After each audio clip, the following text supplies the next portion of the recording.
one of the reasons why James asked me to come here today was he wanted to have me do a little bit of a correlation between where we are in Alberta right now and where we were in the previous Alberta boom. Because I was around, I was buying prior to that, which was about 2003 to 2007. And there's a lot of correlations right now.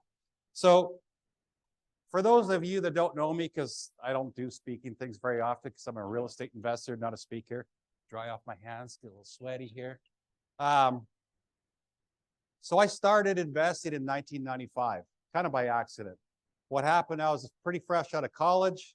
I was going to work one day, and that's when I was introduced to what a sheriff's notice is. Got there, and there's a sheriff's notice on the door. Clink, clink. Oh, apparently I don't have a job today. I guess we're done. So I went home back in 95. Was going through classified ads to look for a job because Lord only knows I needed a job. And as I'm going through classified ads looking for a job, I came across this little article. It was about this big. And it said something about a real estate weekend boot camp, make much money, blah, blah. That sounded good to me. But I kind of blew past it because I had to be real serious about getting a job. But something kept drawing me. So I went back to that. I cut it out. And I'm looking and it goes, it's $400 for the weekend, which was about $400 more than what I had. I had rabbit ears, you know, no money in my pocket. So what did I do? Solve the problem, called my mom. Borrow the money from my mom. So I did. She was so nice to let me the money. And but my mom, nobody rides for free in our house. It was there's a ledger. She got written down my name and $400. Like, when you borrow, you pay back. Anyways, so I go to that seminar. It was a weekend seminar, and you know, we're talking about the Alberta market, what's going on, real estate. Why do real estate? Why it's so great? I'm just jacked up, like, you know, like I'm on crack. This is awesome. But I was having a hard time. Is like, am I just drinking the Kool-Aid, or is this something real? And honestly, I was sharp enough not to just drink Kool-Aid. So when I was there, it was close to the end. I remember walking up to a guy, and he was probably at the time, probably 67 years old. And he's frumpy. He had dress clothes on that looked like he just drug them out of a hamper. They're all smashed and, you know, beat up shoes. And I think if I would have said boo, he probably would have hit the ground like this, right? So I asked this guy, I go, so do you own any properties? Yeah, I've been doing it for a while. I own 16. In that moment, I'm like, oh my God, if that guy can do it, there's no reason I can't do this. And that's how I started.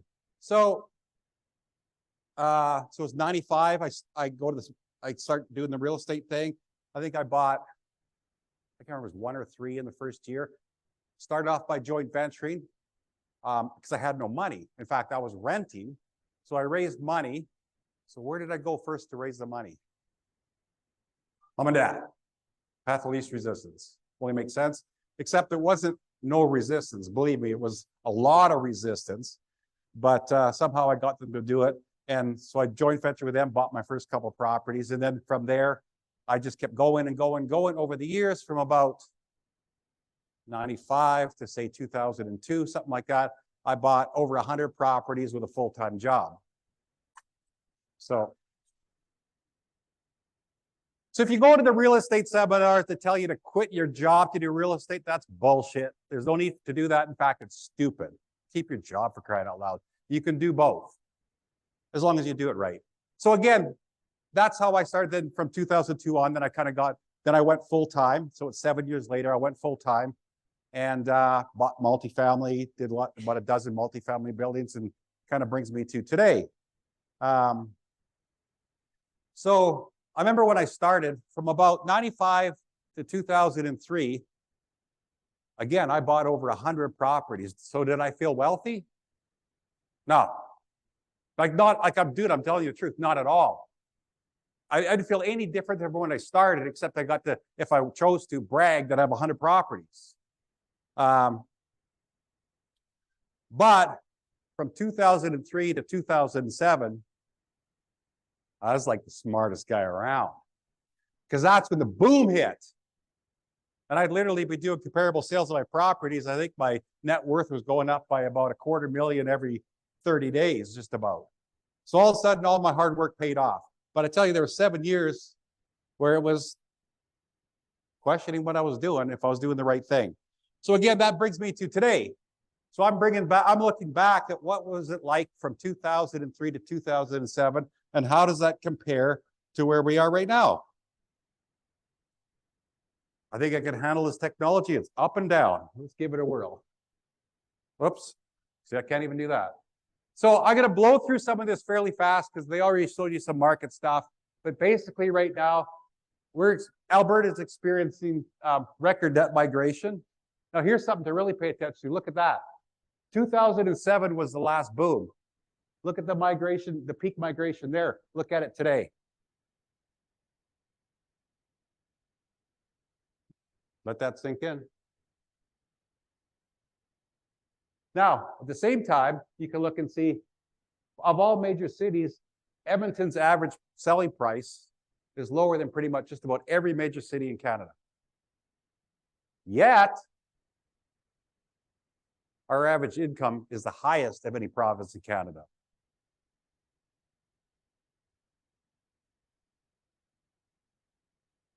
Now, if we look at our vacancy rates over the last couple of years, 2002, 7.2, 2021, 7.3, they're down to 4.1 and 2.3 this year.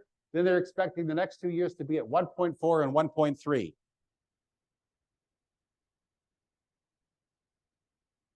That's coming from CMHC. That's some crazy real estate investor.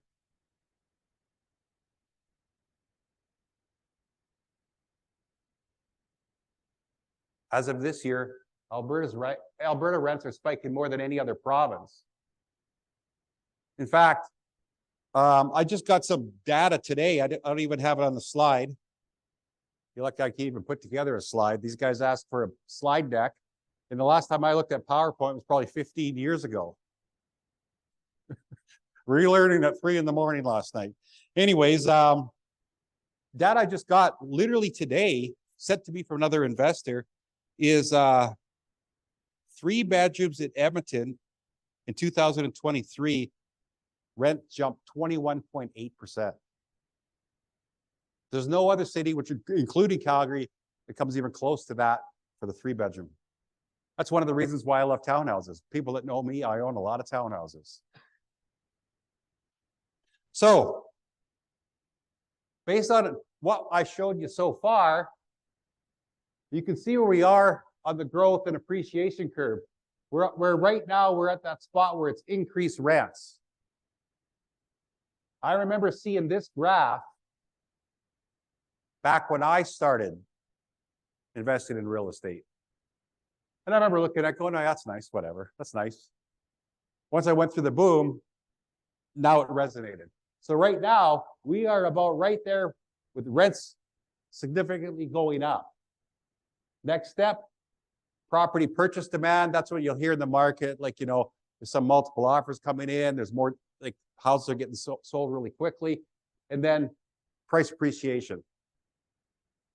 Price appreciation in real estate, you will learn, it's not linear.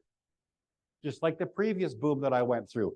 I went through 7 years of just fluttering, and it's coming up a little bit, fluttering, then all of a sudden, for a few years, it just kind of takes off. So then I'll have the odd person say to me when I'm talking to people about real estate, yeah, but Arlen, Alberta's an oil town. It's an oil province. And there's less demand for oil now, so I don't know about Alberta. Really? Quit listening to the news and pay attention to the facts. As of this year, the world is using more oil than it ever has in history. Don't buy that shit you hear in the regular news. That we don't even need that in Alberta, but that's going to be extra jet fuel. Now, so let's look. I got the numbers from historic numbers of average selling prices of properties, and I kind of just highlighted roughly the 2003 to 2007. So that's a 4-year time period. In a 4-year time period, values went 2x, they double. Actually, it was a little bit more than a double. Okay, so we take that, if you look at what I have written there, you gotta remember when we're buying these properties, we're not putting 100% down, we're not paying cash. Usually it's like, could be 20% down. If you get real funky, it might be less, but let's say at 20% down, that's 5x leverage. That would mean each year for those 4 years, your ROI be about 125%. Not counting debt reduction, not counting cash flow, just on equity appreciation. 125% a year. So over 4 years, that's 500%.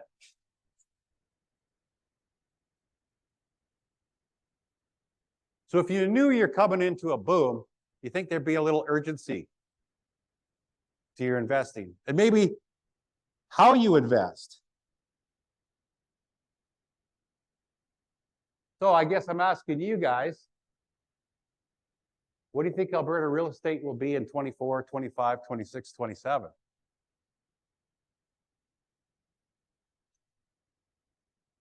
I have my assumptions.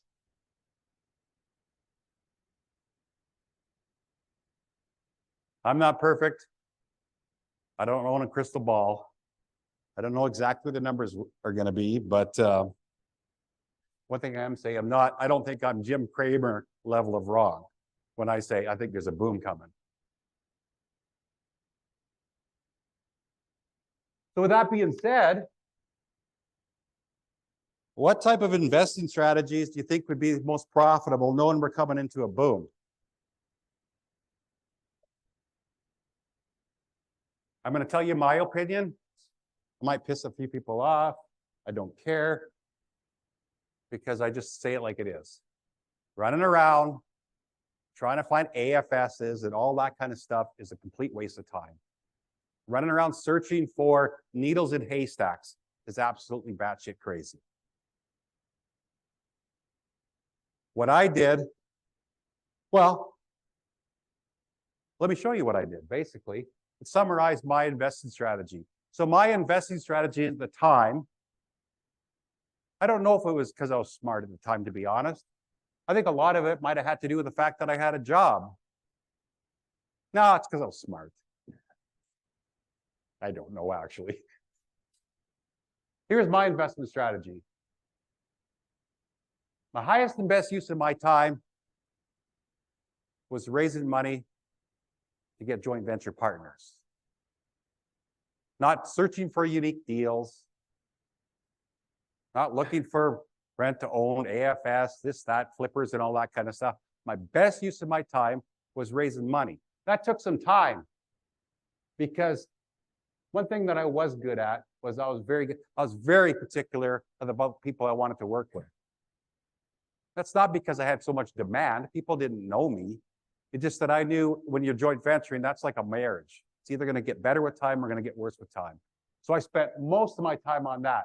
Now, when I went out buying properties, I bought neat, clean, tidy properties that needed little to no work at a fair price. I don't need to steal a deal. When you're coming into the boom that's saying, your money's in the buy. Bullshit. The money's in buying the right property for a fair price is where the money is. So let's look back. Let's go back here. I'm going to give you an example.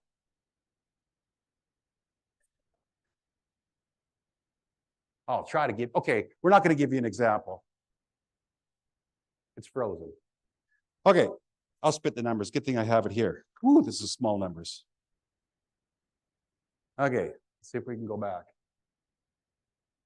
No, there's no going back. Oh, there we go. Let's try again. I need a scope. Okay, there we go. So let's look. 2003, average price was 165. 2007, 338. So in 2003, did it really matter whether I bought that house at 168 or 158 or what? Does it even make a difference?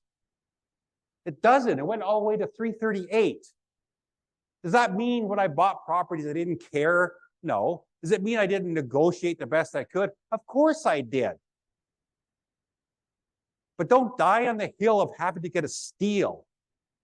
You're burning daylight.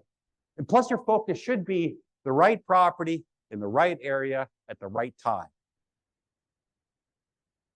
One of the things, people that know me, one of the things I always say is price is what you pay, value is what you receive. So let me give you an example of that. I think it was about 2003, I bought a multifamily property. It was probably the third one I bought, third or fourth one at the time.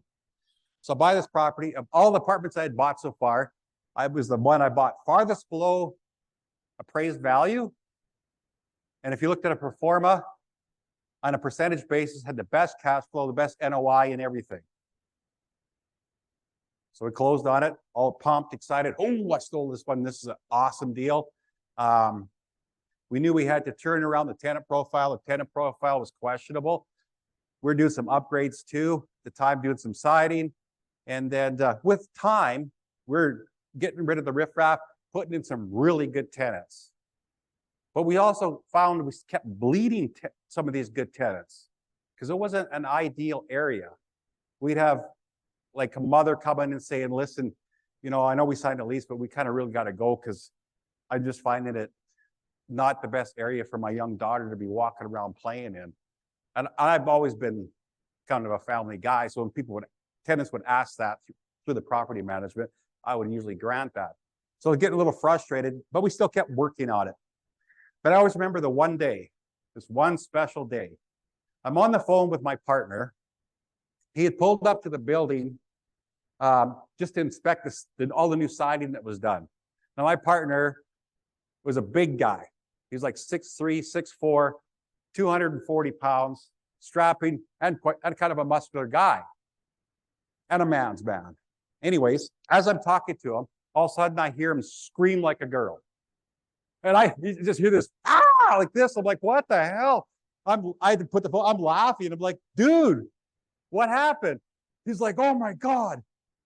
Some like 53-year-old lady with about 3 teeth just opened my door and said, you want a blowjob? It scared the hell out of me. So that was the day I decided that's it with that apartment. Out the door it's going. Sold it. Luckily, when we sold it, we made money. Did we make money because we were smart? No, that's not why.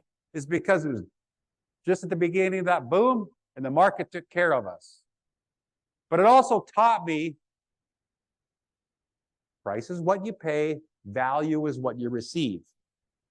I see so many people stuck on price. Incidentally,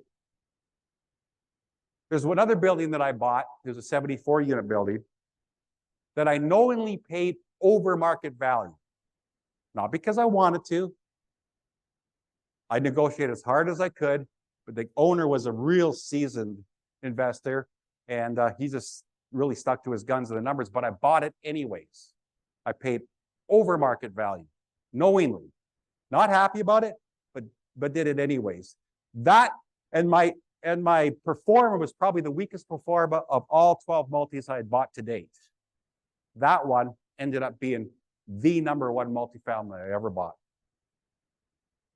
In fact, it was only a number of years ago when we sold it, it broke the record in Edmonton for the highest price for a wood frame building. So again, price is what you pay, value is what you receive.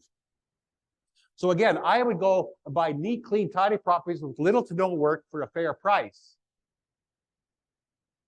I focus on the right locations, doing both single family and multifamily. In fact, I do both single family and multifamily to this day. There's plus and minuses to both of them. So many people think it's just multifamily. If you do that, now you're cool, now you're a bigger investor. There's plus and minuses to both. They're both great. And then I bought most of my properties through 2 or 3 skilled realtors or brokers. So realtors would be on more on the single family side, brokers on the multifamily side. I wasn't running around, knocking on doors, handing out flyers, trying to find needles in haystacks. I bought a freaking 100 properties with a full-time job. Again, I use that example. If we went back to those numbers, what pays more?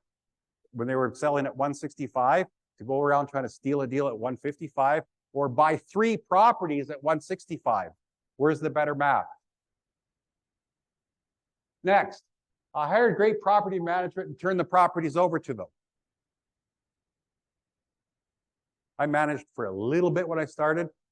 I was good at it, but I figured out You know what, Lordy? I'd rather give a hand job to a cactus than keep managing my own properties.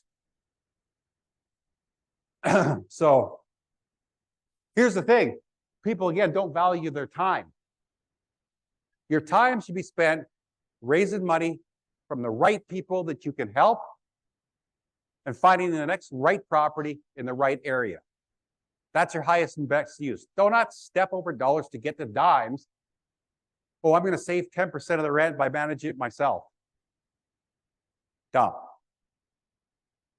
That's what the rookies do. That's what the monkeys do. If you're one of those, go sit in the corner like a monkey and throw poo against the wall. I don't know. I'm trying to change your mind here. And then what was my next step? Rinse and repeat. This is straightforward. This is not complicated. Things that work the best are always simple, not complicated. I did one strategy, stayed in my lane. Highest, best use of my time, building relationships, raising the money for my deals, buy nice, clean properties that need little to no work. I'm not going to get knee deep into renovations. And I actually have some of my own full-time contracted people. So it's not a problem for me.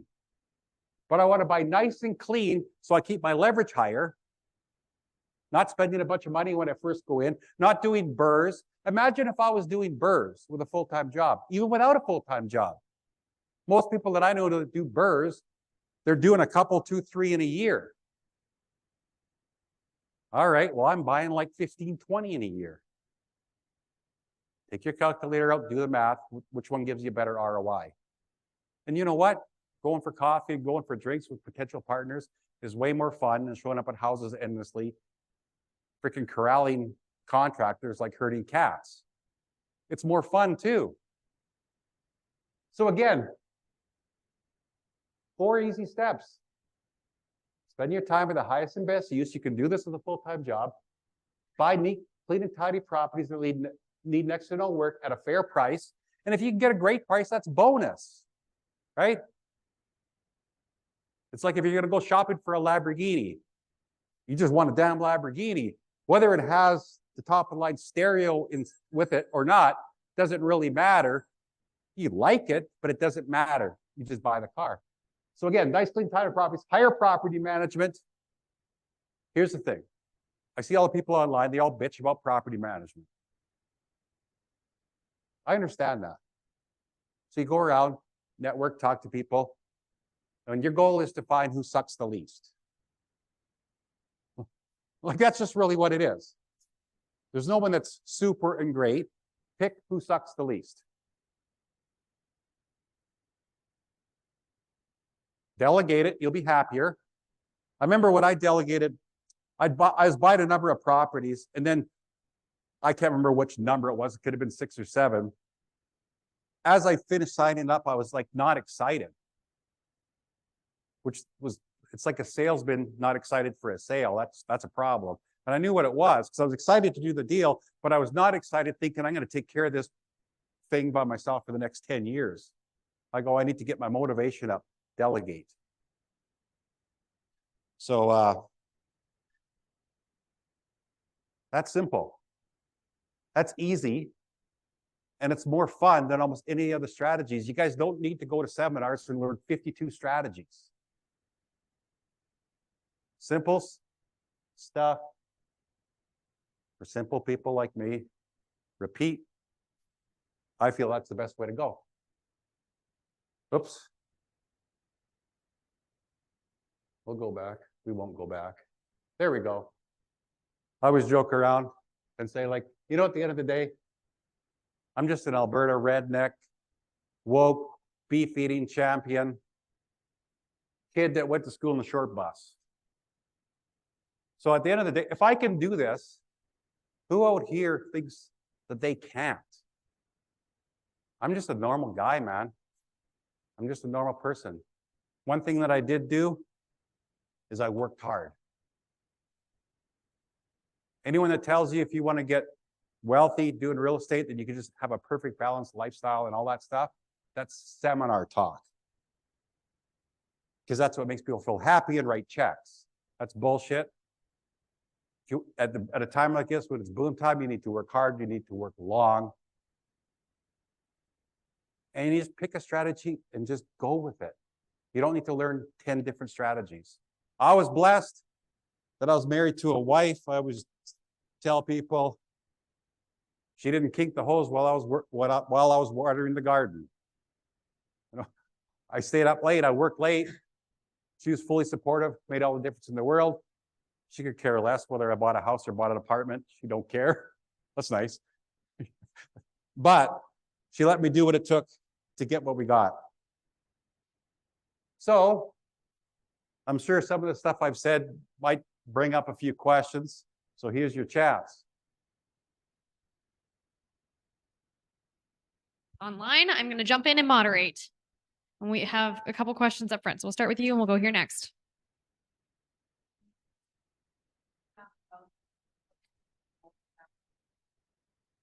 So when you started with single family, what made you go to multifamily? Well, I just felt like I was leveling up, which you kind of are, and it was new and exciting. It was a shiny object. To be honest, I mean, I just tell it like it is. I would have been fine if I never would have bought multifamily.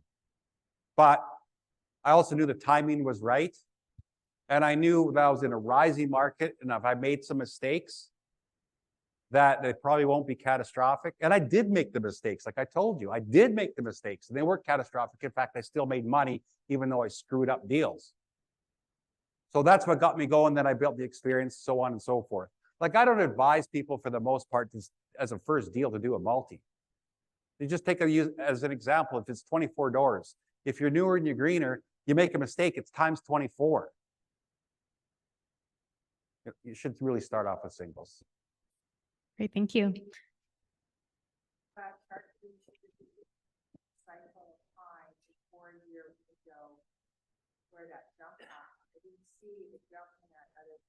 That's because I didn't mark them, because the other 52 years I wasn't born yet.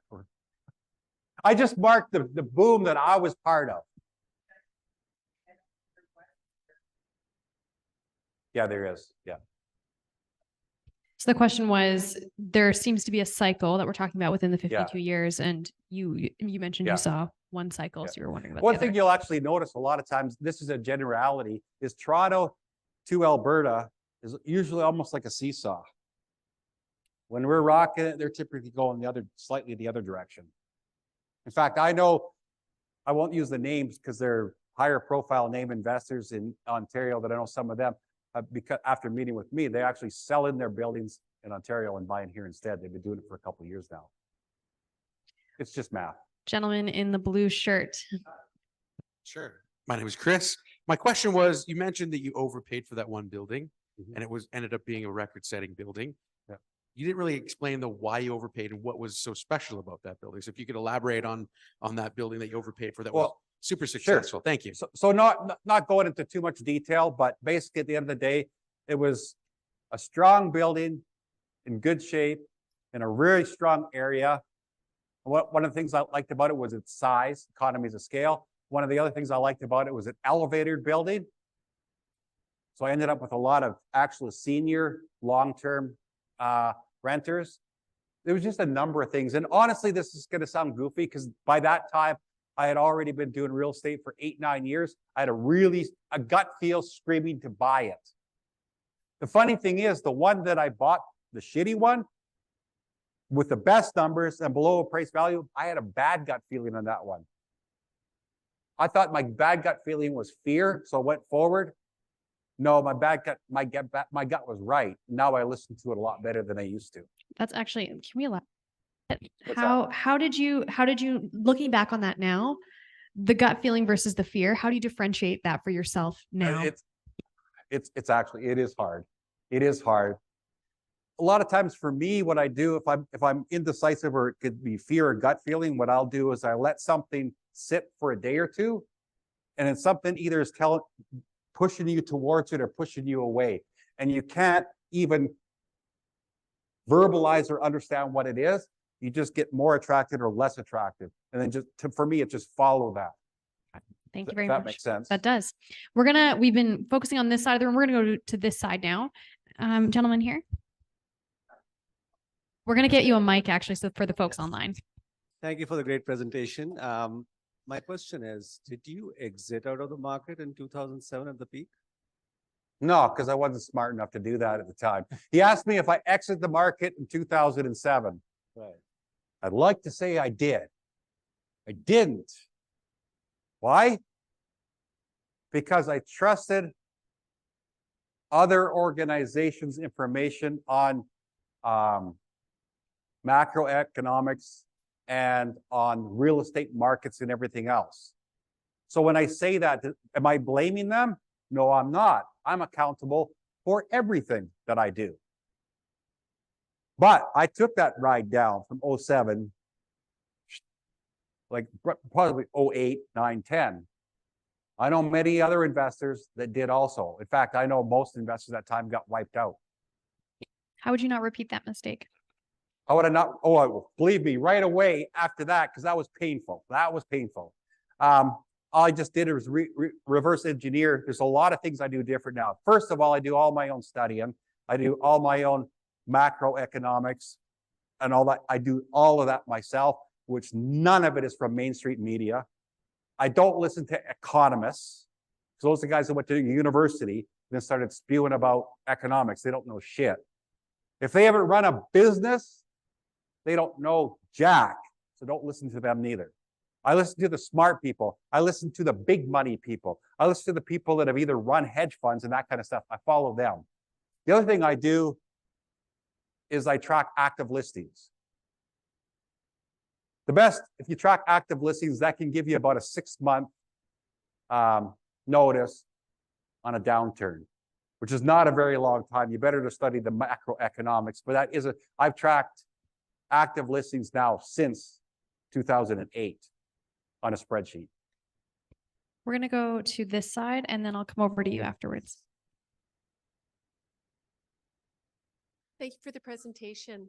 Are there any areas or housing types that are giving you that good gut feeling right now here in Edmonton? Yeah. So Edmonton is not like most US cities. Like we don't have slums, right? I have my preferences. For me, I like South Side, especially Southeast, not so much Southwest. Not because there's anything wrong with Southwest. It's just in Southeast Edmonton, you can buy the same property as what's in Southwest for far less money, but the rents are about the same. So I love Southwest, but I own next to nothing there. It's just math for me. So I like South Edmonton. I like West Edmonton.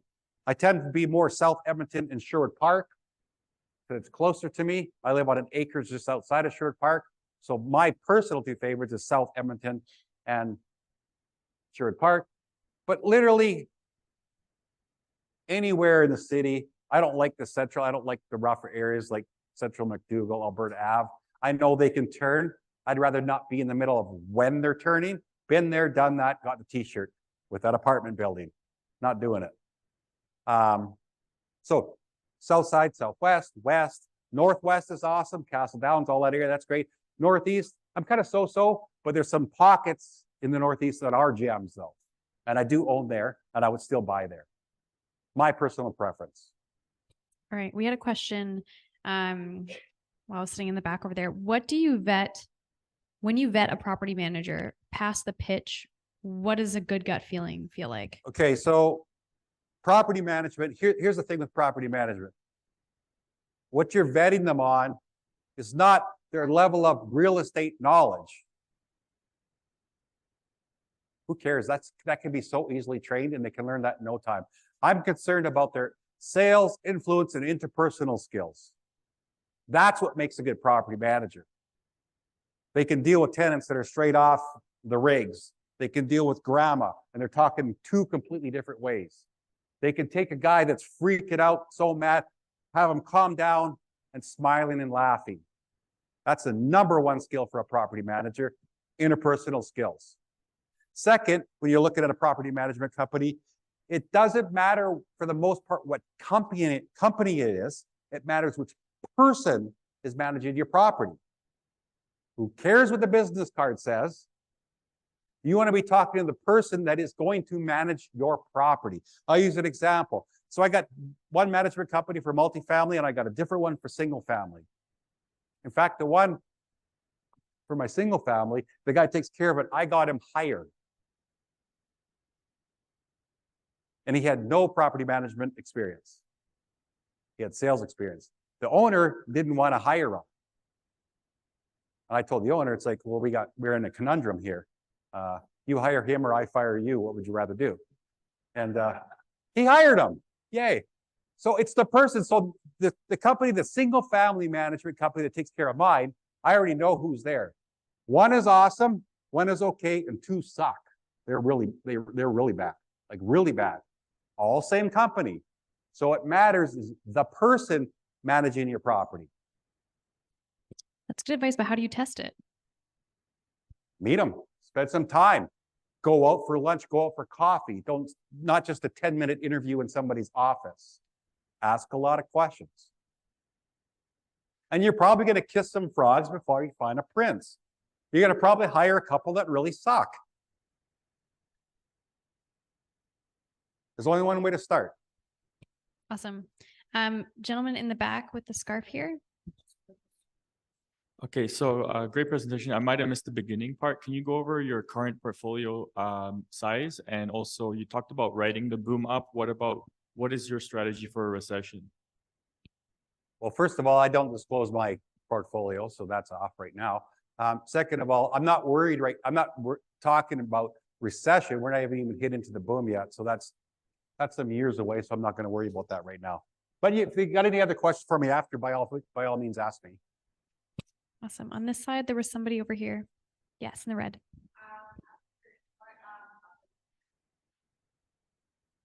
I'm not telling. I'm just, hey, saying it like it is. Appreciate that. If everybody start calling my property manager, then he's going to be overwhelmed and then my stuff's not going to be taken care of as well. Love to help you. Don't love you that much. Right here. Sorry, Jasmine. We're gonna set you up with the mic. Just 1 second.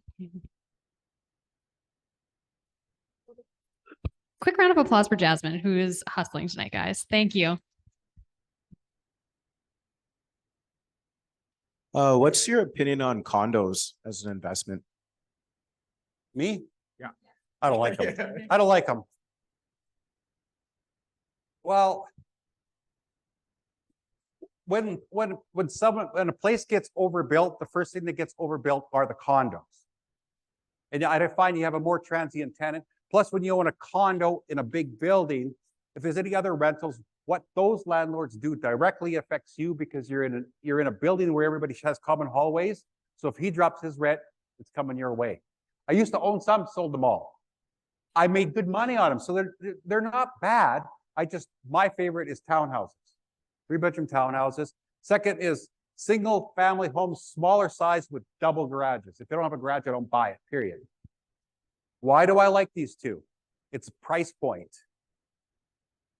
Right now, if our values, just making an example, say our average selling price is 300 and change, and they end up, I'm not saying they will, if they end up, say it's 600,000, that prices a lot of people out of the market. There's people with families that don't want to be in an apartment condo, but they buy a house, but they can't afford it. So they'll buy a townhouse because they got little kids and they at least like to have somewhat of a yard for their dog or their kids, right? It's the same reason why people buy a Toyota Tercel instead of a Beamer. It's not that they like the Tercel better. It's just that's their budget. So I like to buy stuff that's more affordable. Awesome. Our birthday bud in the back. So the LRT effect, when the house prices go up, but the tenant profile goes down, what do you do? Keep them, ditch them? I'm not really catching what you're asking. So no, go ahead, please. Yeah. When an LRT line gets announced and starts being built, the houses on either side of it typically go up in value. But over time, the kind of people who take the LRT drop the tenant profile a little bit. Do you keep your properties? Do you ditch them? Or if I already owned them, I'd probably still keep them. But for me, I'm different than most. I don't give a rip and rat about the LRT. I don't care. Everybody buy right by the LRT. Who cares? buy a good area. In fact, I kind of prefer my tenants to be able to afford cars anyways. You know, there's been times where I've taken cars for non-payment of rent. So I kind of like when you have a better tenant profile when they can afford a car is what I find. Is buying by LRT good? Of course it can. Can it push values up too? Of course it can. But one thing I can tell you is you always want to be at least a block away. Because within a block, way higher crime statistically on an LRT line. Let's go to this side of the room up front again. And if there's anyone in the room that's been waiting a little while, throw your hand up and okay. Yeah, got so it. you're a very good data guy. You have done a lot of analysis of the past. So I'm wondering what kind of smell test or do you have that, what will be the boom time this time? You know, what numbers would you look at to say, you know, yes, we have hit the peak or close to the peak? So he's asking me basically what numbers do I think is going to be at the peak. How long's a piece of string? I really don't know. I don't even try to guess. It's like I keep things real simple. I'm just a simple redneck Alberta boy. Haven't graduated to the hubcap belt buckle yet, but could happen. They're going to go up. Good enough. Good enough for me. So it's not a target number. Again, now you're going to watch data, right? How is the migration going? What's the average income? Is it still growing? What's the demand? You're just watching data, if that makes sense. So I don't even try to predict. You bet. We have one person. Okay. And then we're going to go here. Sorry. What kind of tenant profile you like? What kind of tenants do I like? Nice, Yeah. clean, tidy that pay the rent. Like, is that more like working, or is it more like students, or? No, I don't really do students just because students typically have an 8-month school cycle. And I've done that before. Again, I'm not saying it's bad. I just like keep things simple for simple guy. It's like, so a lot of say students will sign a 12-month lease, but it comes in at 8 months, they just leave anyways. They don't care. So I want long-term tenants. All right. Thank you for being patient. Sorry. okay. Go ahead. Yeah, you're saying in your presentation, you're not so keen on rent to own and AFS. I'm No. just wondering what made you consider saying that. Okay, well, so I should be clear on that. First of all, there is nothing wrong with a rent to own strategy. And there's nothing wrong at all about doing an AFS deal. At all. There's nothing wrong with flipping properties neither.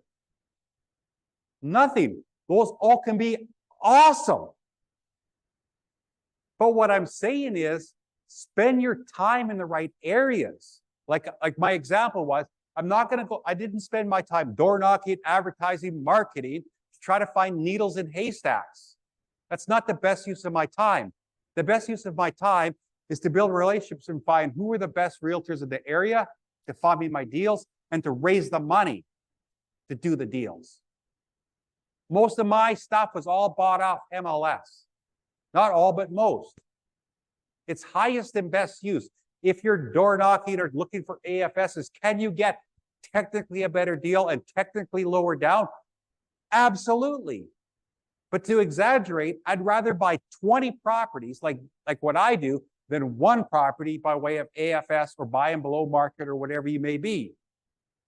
Because when you're coming into a boom and value's 2x, who cares if I get it for 10 grand less? Who cares if I did an AFS so it saved me 5 or 10% down when it's costing me doing 10 deals to somebody else's 1? It's just math, folks. It's just math. And this will be our final question for the night. Just one sec. Sorry, we're going to get you a mic. You've been doing this for a really long time. Really long time. As you, And I appreciate that James had a nice photo of me from 20 years ago. Looking good, looking good. Now you see me and it's like your typical realtor. You're going, oh my God, that guy's way older than what I thought. I don't care. I'm old anyways. Anyways. So as you've progressed and you've been doing this for almost 30 years, Yep. have you gotten to the point where you've actually paid everything off, or are you still kind of like, Absolutely not. okay, why? That is the worst math in the world, to pay something off. That's from old school. That's from parents. Actually, I probably got a slide here. I'll see if I can hit it real fast for you. There's the half-life of the dollar. Meaning, your dollar depreciates 50% every roughly 10.47 years. Actually, this data is only from 2015, so that's before they were doing massive money printing for COVID. But let's even go off this.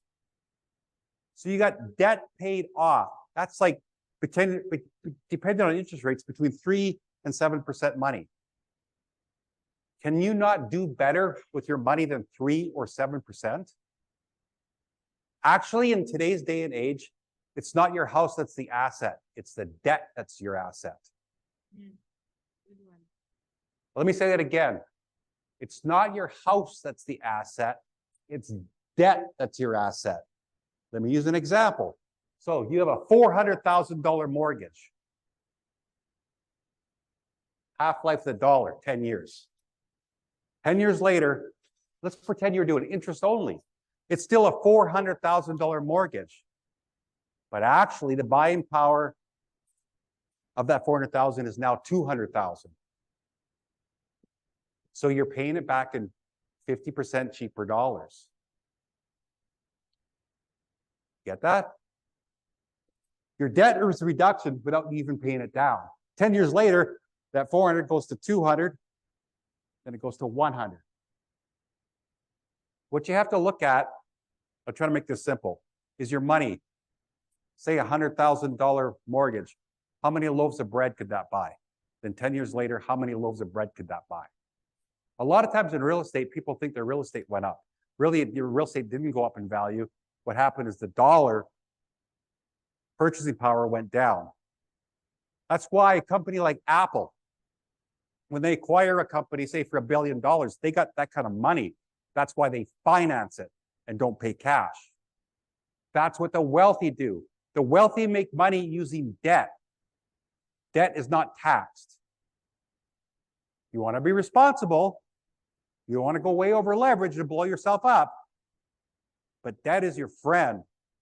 And you want to keep in mind the depreciating dollar. Same with these people that got RSPs. Oh, look at the last 10 years, my RSP went from 50,000 to 80,000. Actually, you went backwards. I don't have a dollar in RSP. Anyways, I know we got to get going here. So I'm going to click here, skip some other slides if I can do this.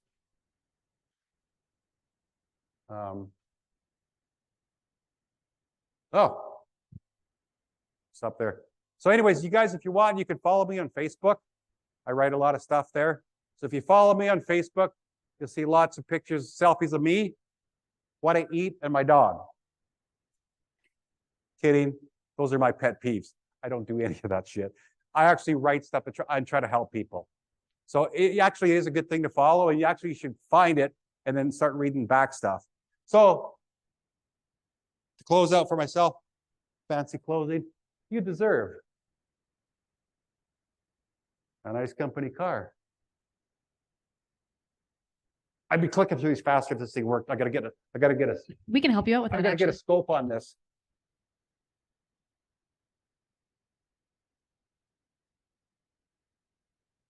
Okay, you click through it for me. There we go. A good parking space. Click again. An office of your taste. Click again. Nice place to rest. A great meeting room. A place to exchange ideas. There we go. Stop dreaming and start taking action. Okay. You need to go faster than two crackheads carrying a wash machine to a scrapyard. It's go time, you guys. It's boom time. Now is the time. Awesome. Thank you, Arlen. Round of applause for Arlen. Thank you.